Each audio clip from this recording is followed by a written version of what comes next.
because I was like, well, I don't like horror movies. I'm not going to get any of the references. Yeah. But then you listen to the music and you're like, oh, okay, cool. The music rips and I don't actually need to understand any of the references or know any of the still movies. Good songs, even if you don't watch Terrifier. So I don't even know what Terrifier is. Don't watch it. You won't like it. It's great. It's terrible. Don't watch it. You're listening to Our Space with Matt Vettese. If there's one thing that you need to know about me, it's that I am a certified chicken, like CHICKEN, especially and most importantly when it comes to horror films. Okay. I remember I one time went to go and see a movie when I was like 13 years old to prove to my friends that I wasn't a chicken. I don't know why I thought this was a good idea. Went to go see the remake of Amityville Horror. This is embarrassing to admit, but saw it in theaters. I didn't sleep for a week. Like, could not sleep for a week. That's how much of a chicken I am when it comes to horror movies. So you would think that I hate the horror aesthetic overall. I actually don't. I feel like I see where the emo and punk genres meet with that horror aesthetic, although the whole horror film crossover into punk and emo that bands like Ice Nine Kills are doing right now, I was definitely hesitant to get into because I don't understand any of the references, don't know any of the movies, because, well, I believe that if you're going to pay for entertainment, at least it should make you laugh instead of terrified to fall asleep at night. Okay. One of these artists, though, that is doing it so well, kind of like Ice Nine Kills, is Anndy Negative. If you've never seen his stuff, go look him up. Instagram and TikTok is where he makes a whole bunch of videos, and he just does an excellent job at, instead of mixing maybe metal like Ice Nine Kills does, your typical emo and pop punk songs gets mixed in with the horror aesthetic. There's a lot of horror movies that are intertwined and references that are within that song or within different songs of his. And I find that he does an amazing job at it, even as someone that doesn't necessarily enjoy the horror movie side of things. You can still like the music, the aesthetic, all of that. And so I had a conversation with him about mixing horror with music.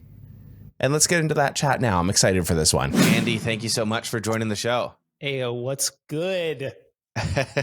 We finally met in person for the first time earlier last year at All Your Friends Fest, which was super fun. A lot of fun. I think that festival is when I realized that you were also Canadian. I didn't think I realized that you were from Ottawa.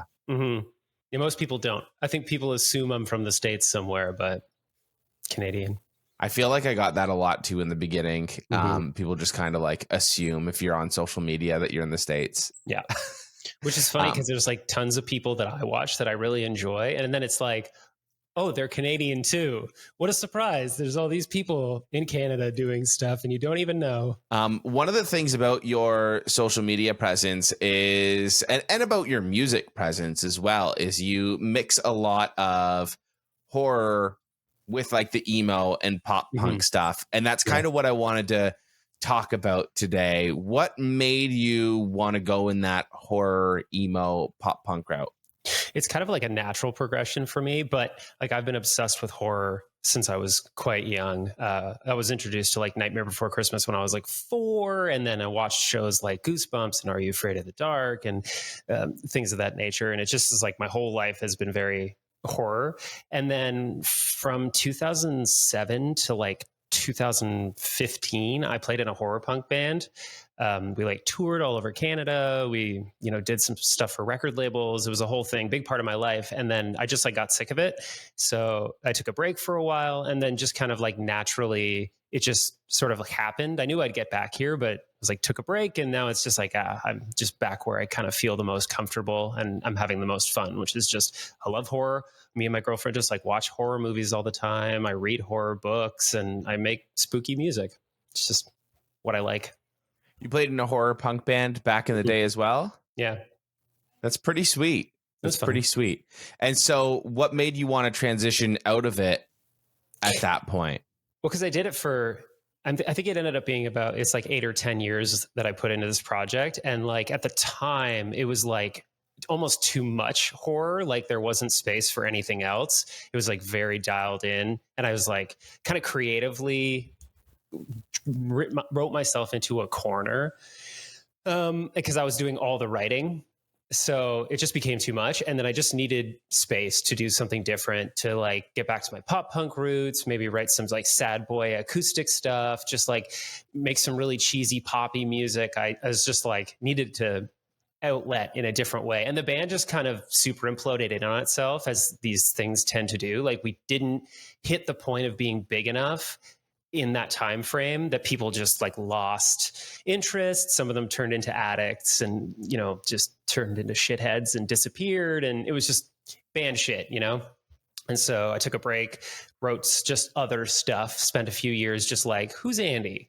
What is he like? What does he want to do? And then that just kind of got me back here, making kind of like modern My Chem meets Blink 182, I guess. I don't even know. What drew you towards the genre? And like you said, you like the movies, you read the books, like all of that. Like what drew you towards that?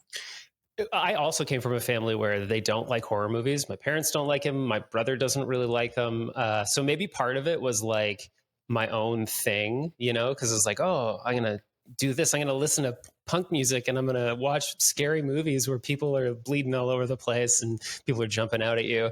But I think there's just like, it's probably a trauma response, but there's something comforting about people screaming.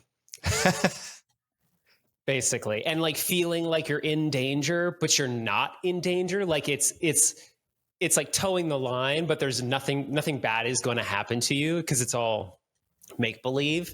And it's like going to haunts, you know what I mean? They're under controlled circumstances. So yeah, it's scary, but nothing can really happen to you. So I think it's mostly a trauma response, but it's a fun trauma response. So I don't know. That's why I just like it. I can't really explain it beyond that. What made you want to transition from the punkier stuff into more of the emo stuff?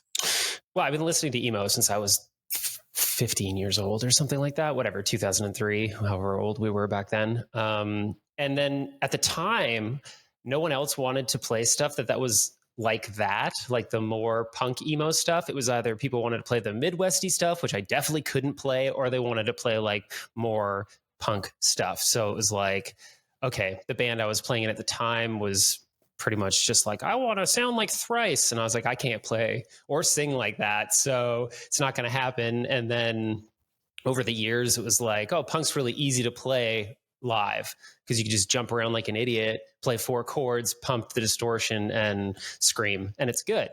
And now that it's more of a controlled environment, because I just like make music in this room, basically, I can get away with a lot more of what I want to do. And I don't have to like convince anybody else that my ideas are worth pursuing. Absolutely. Which is great because now you're doing your own thing the way that you actually want to do it. And it's like, there's freedom in that, right? A lot of freedom. It's like a blessing and a curse because sometimes you follow an idea that maybe isn't the right idea and there's no one to push back on it. And sometimes that can be really helpful. So playing bands does have like value, and having collaborators does have a lot of value. So I'll like send ideas to people, be like, I'm stuck on this. Can you just tell me if a breakdown or this should be here? And they're like, don't do the breakdown for this one. I'm like, okay, thank you. But also people have a tendency to not see the bigger picture. Musicians, they get locked into like the bass part. Are the vocals loud enough? And I'm like, no, it's about the song. It's about the whole picture. And so that is nice that I can just focus on the grander picture of the music and kind of the presentation myself. Do you ever go to maybe your partner or other people that aren't musicians to ask them for their opinion to see how they feel about it as well and what they think? I think that's a big thing. I always run all my songs by my girlfriend first. She listens before I decide which one's going to come out next. I'm like, I have these 3 I'm stuck between. Which one do you think? And she's like, this one. Okay. It's always good to go for someone that, in my opinion, I think it's good to talk to someone who's not in the same space. Yeah. Or like creating things. It's like, even as like a content creator, to talk to someone that's not a content creator, because your audience aren't content creators, right? Yeah. So it's like music demographic aren't going to be other musicians. Like, yeah, other musicians are going to dig it, but like majority of people aren't like musicians. So, and they're the ones that are going to be consuming your music. Right. So I think that's cool that, you know, you're going through all of that. And you're making a lot of content with your songs as well. How do you sort of manage doing both every single day, it feels like? It's like routine at this point, basically. I don't know about you, but I have like a pretty consistent routine for creation. And I spend 5 days a week. I spend the first 2 hours of my day just working on a song. That's it. And then I just do that over and over and over again until a song is done or I'm giving up on it, basically. So then I have music because I'm always pushing and trying to get better and make better sounding songs. And then I spend the latter half of my day like researching, filming, scripting, editing, you know, the whole content creator thing. When you are writing your songs, do you ever think like, this song or this part of the song will be great for the content side of things? Or do you just create content based off of the song that you created, focusing on that? I don't write songs with the intent of content, but I feel like I'm pretty good at picking out the spots that will make cool content. And if I'm making a horror reference, it's easy, right? You're like, what horror movie am I going to write a song about? Like, I already wrote the song and put the reference in there. I didn't spin the wheel first. I spun the wheel last. But it's like, I try not to let content depreciate the value of the song that I'm writing, but I am aware of the world that we live in and how you have to promote. So I guess it's like, where are the moments that I'm going to focus on when I'm making content that I think will hit? You know, I'm listening to a song like, okay, this has got a good chorus. This chorus might connect with people. I'll probably focus on that. And then later I'll find out the verse is the part that I should have been focusing on. Fuck, but oh well, whatever. You never know. You know, it's experimenting with all of that as well. How many songs are you pumping out, I guess, in a year now? Like 2024, how many songs exactly did you release? Because I feel like you were releasing a lot of new music. And I'm just curious, like, you know, you mentioned each day you have your routine, you're pumping out all these songs. And, you know, and you're working on your music each and every single day, which I think is fantastic. But like, how do you decide what song gets released, what song doesn't get released? And basically, like, how do you keep up with that? Because you're writing a lot of tunes, which is great. Yeah. It's tricky. I'm working always on systems to try to better organize my life because I have the ADHD brain. So focus is like tough. But last year I put out 10 songs. And I think I wrote and recorded 15. So I have like a bunch in a folder because I knew the first half of this year, if I didn't write anything at all, I'd be okay for a little bit. Not that I'm not writing, but just in case. And some of those probably will never get released because they're like the best I could do at the time. And then a year later, it's like, maybe I'll hold on to that one and not put it out. Or come back to it later, or keep it and give it to like my newsletter subscribers or people who buy stuff from me as like a special perk or whatever. But it's tricky. So I have to go back and listen to them all. And that's when I bring in the girlfriend, like, okay, I don't know which song is the best one or which one is the worst. She's like, I hate this one. Like, okay, so either that's the best one or I should never, ever put it out. Yeah, at least you have someone that's honest and just like, I just straight up don't like it. Yeah, I'm lucky. I have people around me that are honest with me. They won't just tell me it's good because they are friends with me. Enough musicians and people with good insight where if I ask them, they're going to tell me what they actually think, and that's way more valuable than people being like, "Oh yeah, it's great." Oh, thanks. Have you ever released something that someone told you that they didn't like? You released it anyway, and what type of reaction did you get from them? Yeah. My girlfriend hated the song Nice Things. She was like, it's like a weird horror punk thing. It's so loud. I don't like it. It's so weird. And it's like one of my top songs. And I don't promote it very often. It's just like sits in the top of that Spotify list every day. So.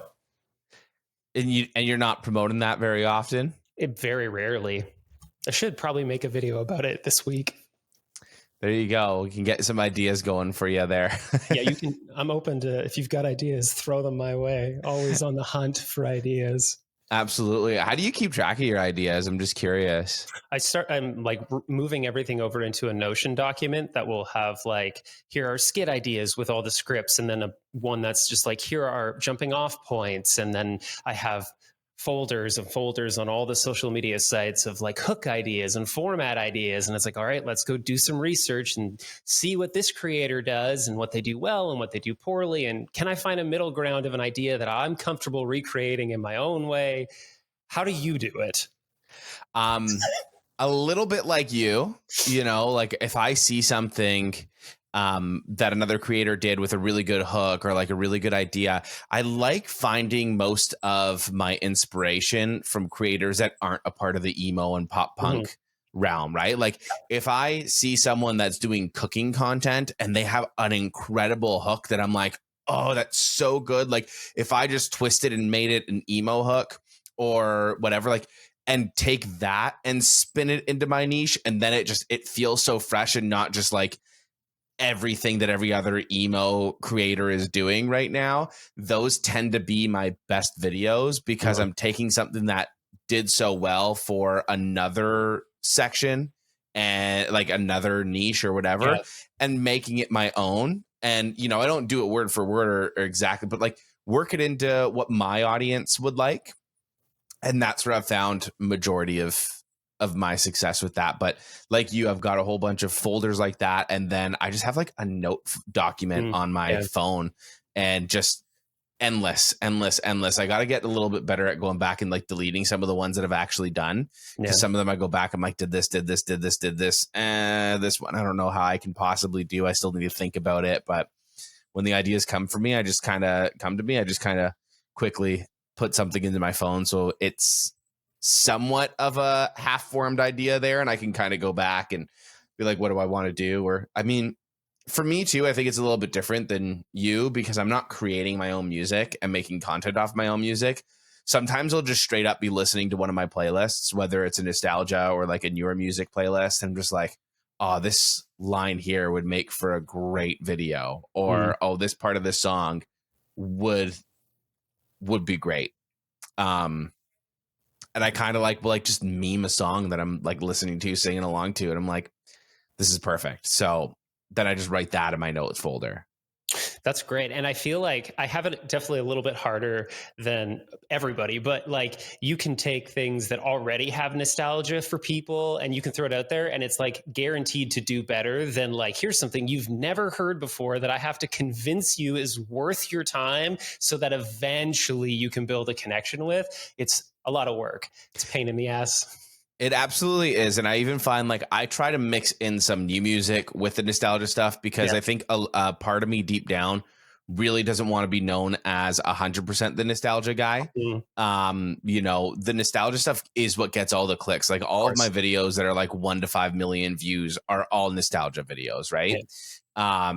I've had a couple of them that weren't necessarily nostalgia videos, but still kind of had like little nostalgia references. Like I had one of like me watching concert videos, but it was like a Day to Remember song or a clip that like the audio from a Day to Remember concert that I went to. And I just put that under a video of me looking at my phone. Right. Yeah. I remember and that one did big numbers too. But I'm not putting out original music, and like all the songs that people are coming to, they either already have an emotional connection with, or they're looking for that emotional connection through me because I'm introducing them to new music. And they know because I did that nostalgia content, you know, that they're like, oh, okay, this guy has the same music taste as me. So if he's recommending me something new, it's going to be good. So the numbers won't be as great, but there's a trust there. Yeah, you have that. You have the side of the parasocial relationship where they trust your opinion, which is like a valuable thing.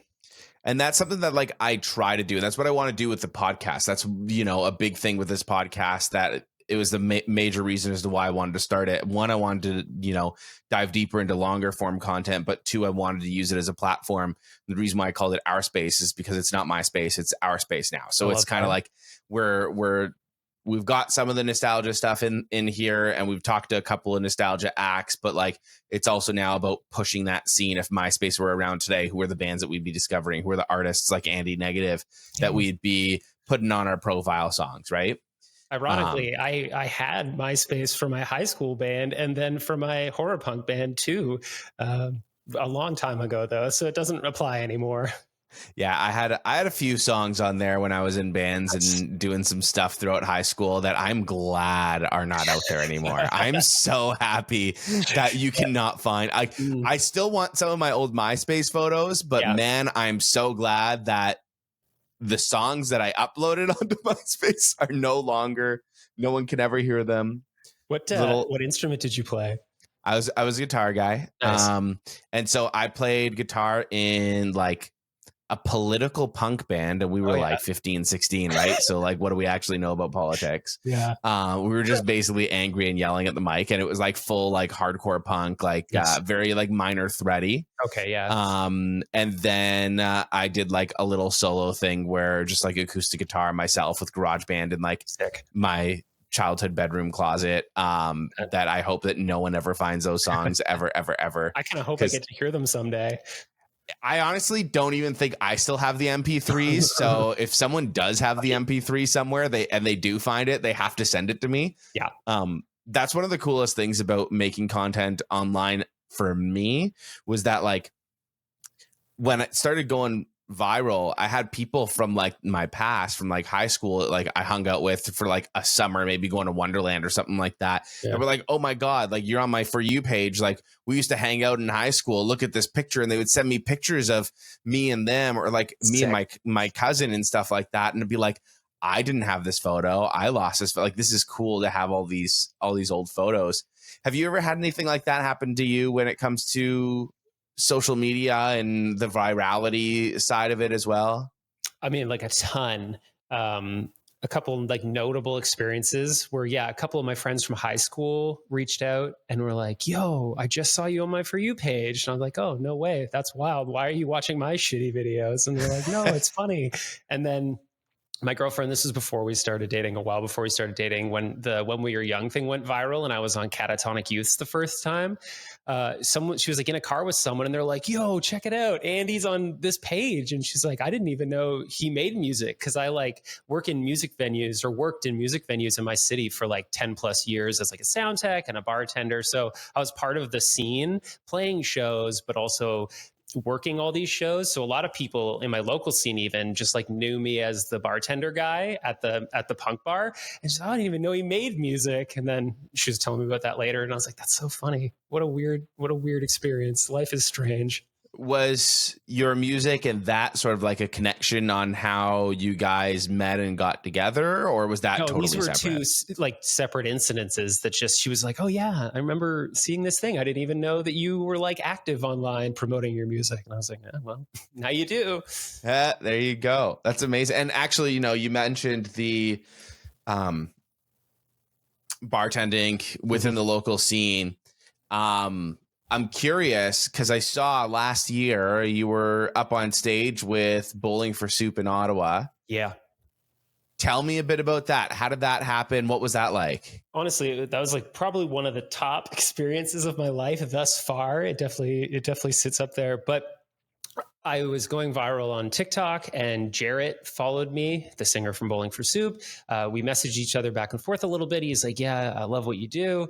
I have a podcast. Would you be comfortable coming on and talking about your music? And I was like, yeah, of course.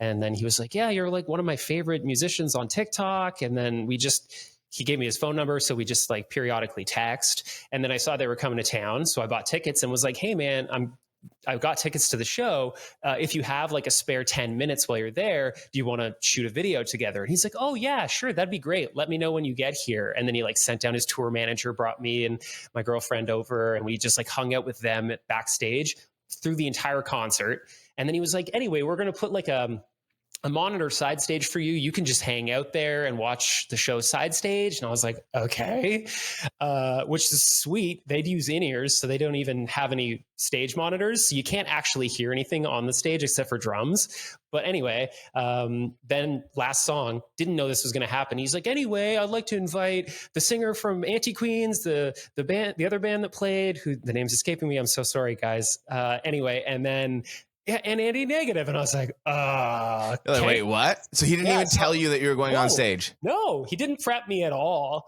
And then so I just like, I've been watching the bass player who does all the harmonies. And I was like, I'm just going to like walk up to his mic and I'm just going to start singing the verse and see what happens. And I got it and I nailed it. And I was like, yes. And it was so nerve wracking. And I just like, it was so fun. So cool. And then people were coming to me, people I was in high school with, like, oh my God, no way. And I was like, I don't even know what just happened. That didn't. This was not planned. He just invited me up there right now.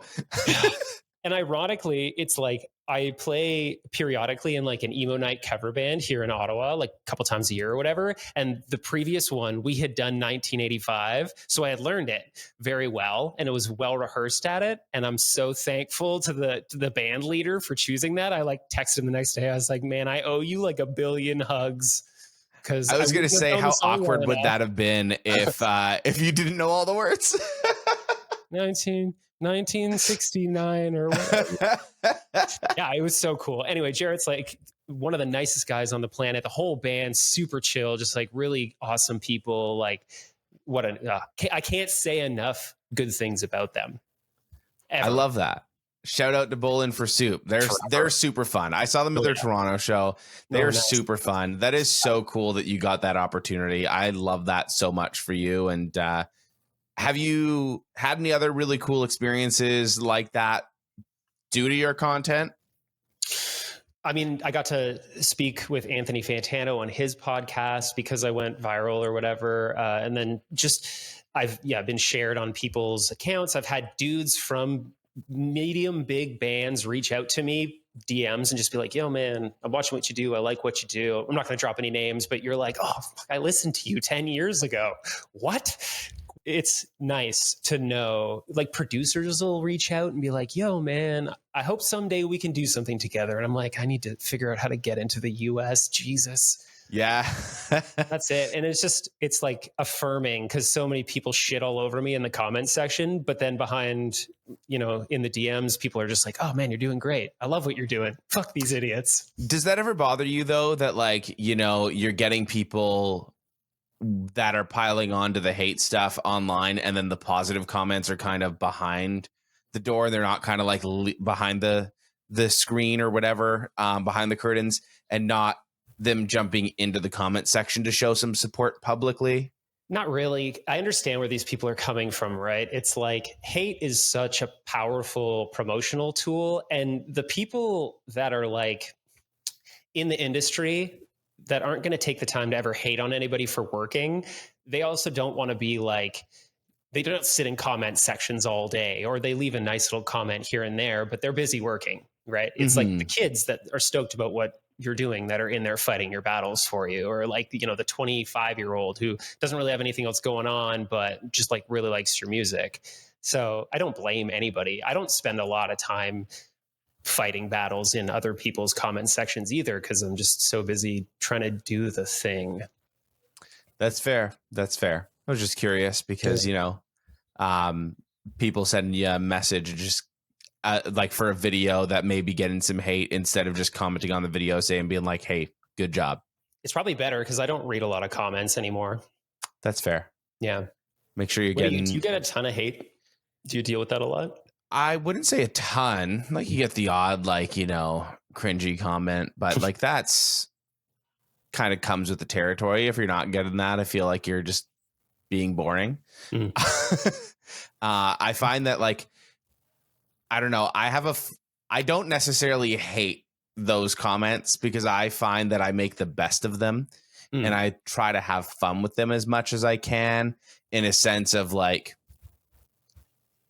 I'll never shit on a person that's trying to shit on me because I'll always make them end up looking bad. I'll just leave a smart ass reply. That's always good. And I mean, truthfully, leaving that smart ass reply. Like, for instance, I mean, someone in one of the comment sections for like a podcast clip for the top 8 with me and TJ, like, said that we were gay and that we were boyfriends or something like that, right? And I was like, okay, so yeah. And so I think I'm like, my response to that was like, do you want to see us kiss? You know, just like that, just and so like, and that's my smart ass reply. And then he like, you know, he commented with something else back, and I was just kind of like going back and forth and just kind of like putting the ball back into his court to make him look silly. And I feel like that's how you win those, right? Or like, I had one person, and I'm pretty sure this is also why one of my videos went so viral, was because the engagement just kept on going back, because he called me like cringy and made fun of the fact that like I still listen to like High School Music or something like that. And I just replied back to that comment, like, just say you're no fun. It's okay. Yeah. And like just things like that. And then I had people come into the comments, and then they were defending me, and then he was going at them, and then it just ended up being like 1,000 comment thread. So it was like, okay, cool, I got 1,000 comments. The algorithm's like, oh cool, this is generating conversation. Let's keep showing it to more people. I'm like, doesn't hurt me. And then I get out of it, right? Like, I'll just leave like one comment, and then I let everybody else fight, and I don't even look anymore. That's smart. That's a smart way to do it, I think. It's, you know, just make the best out of those people. That's kind of my strategy with that. So people for that, I'm hate on you no matter what you do. So it's inevitable. Exactly. Like, you know, someone will be like, I'm so disappointed, and I'll just reply with dad ? You know, it's like, that's how I reply to it. I don't like go on their profile and be like, yeah, well, you're bald. You know, like, that doesn't get anywhere. And then now I'm the asshole because now I'm attacking you. So it's just like, whatever. It is what it is. It's the internet. You kind of know what you're getting when you put yourself out there. As long as majority of the comments are positive, that's all that matters for me. You know, seeing that positive, but that's okay. Yours are not majority positive. No, definitely not. But I have the, like, I can see the back end analytics. You're like, if people hated me so much, then why do people keep listening to the music? Because it's like, you can take the forward facing content stuff and be like, you're cringy or you're rage baiting or whatever. You look like an idiot. But if that was it and the songs sucked, no one would listen to them. And that would just be it. Because I know, because I've been making music so long, I've made a lot of bad music. People didn't listen to it. Doesn't matter what content I made. It's like, people wouldn't listen to songs I don't promote if the songs were bad, is my general thought about it.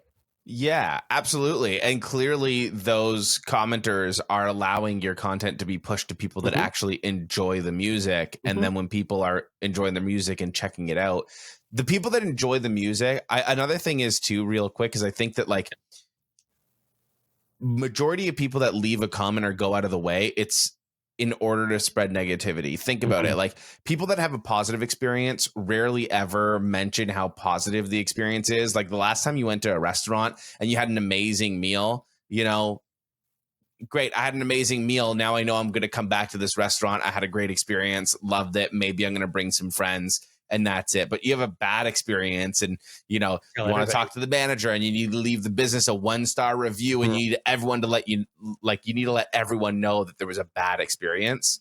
Yeah. So it's kind of like, but that restaurant is going to have a bunch of people filling up the place on Saturday night because they're making good food. It's just that one person didn't like it. Yeah, there's like a thing. If you like something, you're likely to tell 1 or 2 people. If you hate something, you'll tell like 20. Yeah. Everyone who'll listen. And the likelihood that all 20 of those people aren't going to like it is low. So thanks for doing my promotional efforts for me, guys. Like, you're making it easier for me. And there's definitely a market for that. I love what you're doing too. Like, I love that. Thank you. It feels authentic. I try. And so I'm going to say that it is authentic. It's very, very you. It's definitely, you know, you've got your niche and your corner there where you're doing something that's authentically you, that you're kind of like taking two things that you love and turning them into one, which I think is really cool. Even though I, as someone that, like, I mentioned, I'm not a fan of horror movies, I can appreciate that. It's the same thing with, like, Ice Nine Kills. It took me a while to kind of get into them because I was like, well, I don't like horror movies. I'm not going to get any of the references. Yeah. But then you listen to the music and you're like, oh, okay, cool. The music rips and I don't actually need to understand any of the references or know any of the movies. They're still good songs, even if you don't watch Terrifier. Exactly. So I don't even know what Terrifier is. Don't watch it. You won't like it.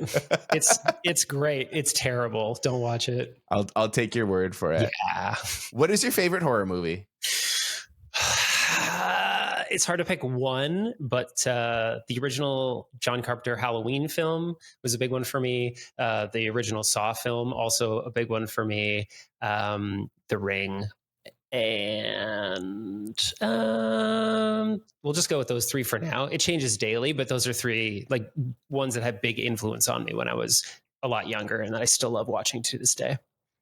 Yeah, The Ring is one of those ones where, like, I think I saw commercials for it and had nightmares. It's a fun film. It's cool. Fun, sure. Yeah, well, if you like horror, it's like because it's like a supernatural, like, ghost story in a way. So it's not like there's not a ton of jump scares. There's a few, but it's more of like for me, it's like I set it at a different level. It's not like you're watching people get hacked to bits, which I can take or leave, that's Terrifier. It's just people getting aggressively, their body parts just like shredded and tons of fake blood. It's like, it's spooky. So there's like, I like spooky horror movies. Saw, the original one, isn't really very bloody. It's like psychological. You're like, oh, that's creepy. So those are the kinds of horror movies I prefer, but I've watched so many at this point that my brain is probably totally fucked. It has no impact on you. Like, you could just watch them eat some. But yeah. Yeah. What movie would you say has inspired the most for you when it comes to writing music? It's Nightmare Before Christmas, without a question, because I've just been listening to that soundtrack my entire life. Like, Danny Elfman is like one of my biggest influences, even though I don't make music that necessarily sounds like him. There's like nods to his stuff always.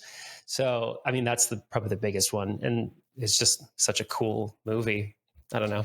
Would you consider Nightmare? No, technically no, but Nightmare Before Christmas is a horror movie, but it's just kind of like, it's got I guess it has the elements. It has the aesthetic.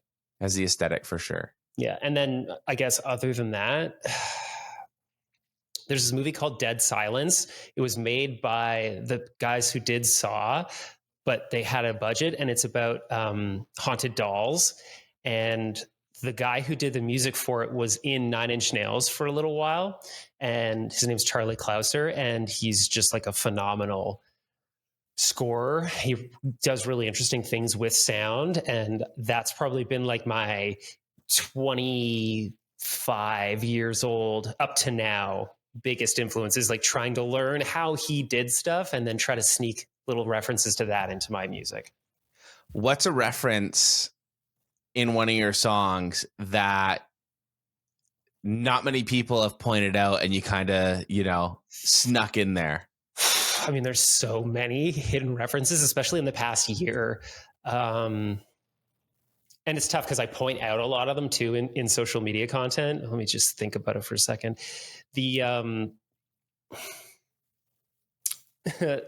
There's like a very, very loose reference to a Batman cartoon in the song Nice Things, where they're trapped in the labyrinth of the Minotaur that was made by the Riddler. And there's this thing called the Hand of Fate that like flies through and like tries to basically like knock them down and stop them. And I like reference this like flying hand of fate in a song about the labyrinth. No one's ever picked up on that, but it's pretty loose. It's one of those ones where it's like deep, and I was wondering if there's anything in there that you've slipped in there. Like, I wonder if people are going to pick up on this. I think I do. I'll like sneak in nostalgia core type sounds and things into the backgrounds and like sound effects and things that I don't think people like consciously pick up on, but hopefully they like pick up on it in the back of their mind when they're listening to my songs, but it's really hard to say. Like, what do you mean nostalgia core type stuff? So nostalgia core is like this genre of music and content that came out. I want to say it started coming out like somewhere between 5 to 10 years ago. And it's just like stuff that feels like it's from the 90s, the late 90s, early 2000s, but it's not. It was made very recently, but it feels like you hear it and you're like, oh, that feels like I felt like way back when. And so it's like audio trickery and visual trickery. If you just search nostalgia core or weird core in the images you'll see, you'll be like, oh, I feel like I've been to this place with a bunch of slides and ball pit before, even though it's like a totally fabricated image that doesn't exist anywhere in the world. But you're like, I've been there. Like, you haven't, but your brain thinks you have. Yeah, it just, I guess, kind of takes the images of like play pits from the 90s and makes it look like one that would have existed back then, but didn't actually. Yeah. Are you familiar with Five Nights at Freddy's? No. Okay. Well, if you come across it, that's like an example of what you would consider kind of nostalgia core, because it's like basically set in a Chuck E. Cheese, but the animatronics come to life and try to kill you. Fun. Yeah. That actually sounds like a fun one. It's a fun game. It's exhausting. It's mentally taxing, but it's fun. I got to look that one up after. Yeah. Speaking of that, if there were a movie set, like a horror movie set that you could perform on, which one are you choosing? The Saw bathroom. The Saw bathroom. Why the Saw bathroom? It's just so gross. And that movie was like a big eye opener for me when I was like 18. I watched it. I think that's when it came out, or 16. I can't remember the exact age that I was, but that was like, I was like, this is a fucking great horror movie. I love everything about this. And it was like super low budget. They were like run and gun the whole thing. It's a very like was Saw low budget? Super low budget. The first one. Yeah, they basically made like a 6-minute short and then sent it to a bunch of film festivals. And then because they're from Australia, I guess a studio here was like, Lionsgate was like, we'll make your movie, but we're not going to give you very much money. And so Tobin Bell, who plays Jigsaw, spoiler, he's laying down as a dead body through the entire film. They couldn't afford to make a body double mannequin, so he just laid there on the floor for a week while they filmed the whole movie. Wow. Because they could afford to pay him but not create a mannequin. That's wild. Yeah. That is wild. And so Saw would be the epitome of performances. It's either that or like it would have to be like some crazy carnival, because I'm obsessed with like the carnival aesthetic, like the creepy carnival aesthetic. I'm just off the top of my head, I'm like, I don't even know what movie has that exactly, but it lives rent free in my head. This imaginary carnival that exists. Yeah. Carnival music just plays in my head sometimes. It's weird. I could appreciate that. I could appreciate that. I can see you performing at the C&E band shell as yeah. That would be, I think, would be fun. And it's something I wanted to do when I was younger, but I did not have the ability to do. And now with live streaming and backdrops being like visual backdrops that you can do on stage and stuff now, it's basically like to put on kind of like a horror haunt live. So, you know, you'd be in spaces that looked like they fit the vibe of the song, which is like spooky. I think maybe Ice Nine Kills does stuff like that. Not when I saw them, but I think their production value is really high now. But I'm hoping someday I'll be able to put on and mount like a proper stage show that feels like you're at a horror show. Something I've wanted to do my whole life, but it's expensive. Yeah, that would be sweet. Very high production value on that. Very high production value. And we don't have a lot of funds right now, so. Well, we got to get you to that point, and you know, I think it would be really fun to see Anndy Negative opening up for Ice Nine Kills. Maybe they can give you some of their budget or a couple of their props to. It's fine. I'll just do it by myself, and then we'll just put a big visual backdrop behind me. We'll just like project onto it. They don't need to pay anybody else. I'll do sound from the stage. It'll be fine. One man presentation. Oh, maybe I'll bring a drummer. Can we sneak you on to that Metallica tour? There you go. They got the budget. They can afford it. Yeah, exactly. They got Metallica. You can do Ice Nine Kills, Limp Bizkit, Andy Negative. Hey, I'll There you play in the pit while people are just like stepping in. I don't even need stage time. It's fine. That'd be so fun. What's the scariest thing that you've ever done on the topic of horror? So the scariest thing I've ever done is not a horror related thing. So I struggled with alcoholism for like a large chunk of my life. And so I did a lot of really dumb shit. But there was one time I was doing a photo shoot here in Ottawa, and I was just like, I was hammered. And it was at this bridge, this decommissioned railroad bridge that people like to take pictures at. It's covered in graffiti. It looks really nasty. And I got the bright idea to like start climbing up the side of the bridge. And then, of course, I slipped off the side of the bridge and it fell just like away. And there was a bunch of rocks underneath it, just like big, sharp rocks that if I were to hit, I probably would be severely damaged or dead. Oh, boy. I managed to catch myself and the photographer didn't take any pictures of it. Wow. So all of that, you risked your life and you didn't even get a cool picture. Yeah. So I have a picture of me climbing it and I look at it and I'm like, you fucking drunk idiot. You almost died, you dumb. Ugh. So that's like one of the scariest things was like the reality that I was like, I could have died because of my own stupidity. But here I am. Here you are making some horror aesthetic, emo, and pop punk music. Not climbing bridges so much anymore. Yeah, jump off of if your friends jumped off a bridge, would you do it too? Now. Don't. You know better now, absolutely. Well, it depends on how many friends you have, because if you have a lot of friends, there's a big pile of dead bodies, so you have a soft landing. There's that horror aesthetic and humor in there. There you go. Mentioned kind of earlier in the show, the reason why this podcast came to be was to help share some love for up and coming artists and whatnot. So tell me a little bit about what you have planned for 2025. What can people watch out for from Andy Negative?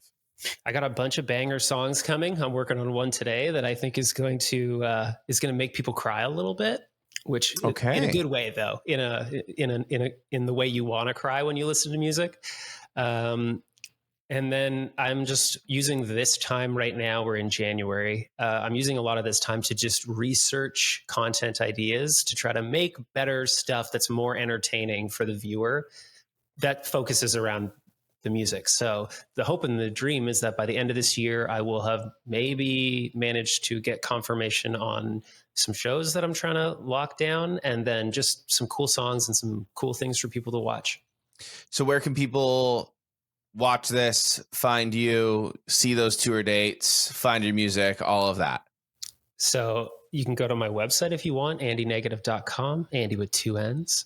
That's where my merch shop is. And if there are tour dates, that's where that will be. And the rest of it's just, Instagram, YouTube, wherever you happen to like watching content. I bet you I post it there. One other thing I wanted to ask you, we know where to find Andy now.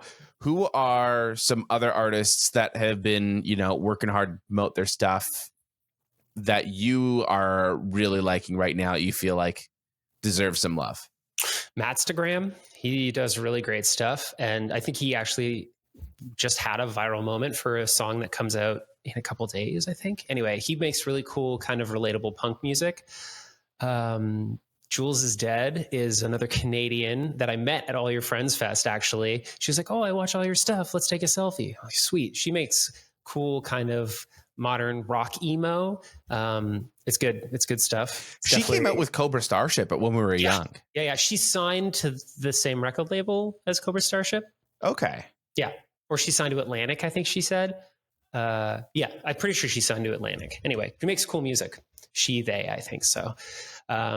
And then Tired Violence, who is like a creator we've probably all seen a million times. He's been doing this for a long time. He and I have collaborated on songs. He's just like such a cool dude. And he makes cool music and he makes great content. And he's back on his content game in a big way recently. So he and I are doing some more collab stuff coming up over the next couple weeks. Should be fun. That's awesome. Well, Andy, I do appreciate you coming on Our Space and having a chat with me about everything horror. I love that so much. So thanks again for coming on the show. My pleasure is literally all mine. Thank you for listening to Our Space with Matt Vettese. If you enjoyed yourself, please support the show by subscribing and leaving a review.